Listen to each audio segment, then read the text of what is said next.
Aren't you tired of weighing yourself and seeing that the scale says you're heavier even though you've been exercising and dieting? You probably haven't gained more fat. You're just not checking your weight properly. Checking your weight is a form of data collection, and there's a whole bunch of variables that can influence this data that we have to control. By the end of this video, you'll have learned how to check your weight accurately, reliably,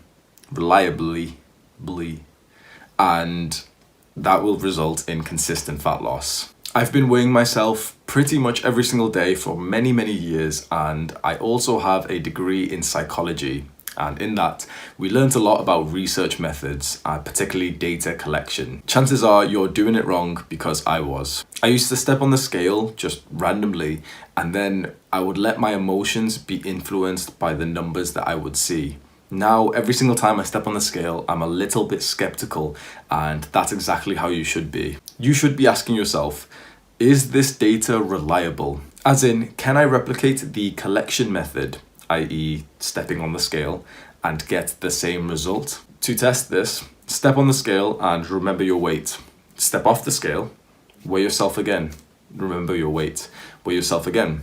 Weigh yourself 3, 4, 5 times. If it's the same number, then you know that the data is somewhat reliable. If the number has changed in the matter of a few seconds, then your scale or your data collection method is not reliable. Also, are all of the factors of your weigh-in the same?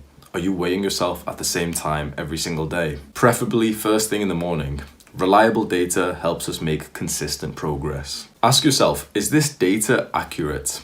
Is this really your real body weight? The number one most common mistake most people make when weighing themselves is weighing themselves with clothes on. If you want an accurate weigh-in, you must weigh yourself naked. And then there's even more variables that could influence the accuracy of your data. Did you eat a big meal last night that is causing you to have more mass in your stomach? Do you have a full bladder? Because obviously that still weighs something. Finally, ask, is this weight an outlier? Does it seem reasonable and in line with the other weights that you have taken? The best way to do this is to take your weight and create a weekly average. Weigh yourself every day for a week, add up all the numbers, divide by 7.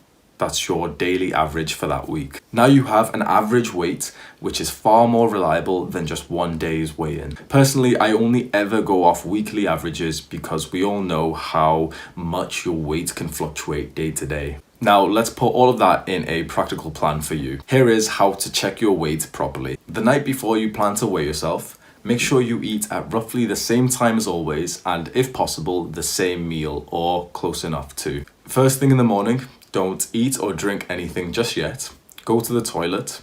Use the toilet if you need to. Take all your clothes off, step on the scale completely naked, and check your number. Then step off and weigh yourself another couple of times to make sure that the number stays the same. Note down today's weight on a piece of paper or an app like MyFitnessPal and wait until you have 7 days. Now add up all of those 7 weights, divide by 7, and you have a daily average for that week. Now you have a pretty reliable, accurate weight for yourself. Try making a few of the changes I've presented in this video and you'll be able to check your weight properly. You'll feel less negative about the inevitable weight fluctuations that always happen because you'll be looking at the weight like pieces of data, asking yourself, is this reliable? Is this accurate? If you learned something from this video, that's massive. I do a bunch of videos giving you practical advice in improving your physical and mental health. So turn on the post notifications right now and maybe you can learn something from my next video. Take care.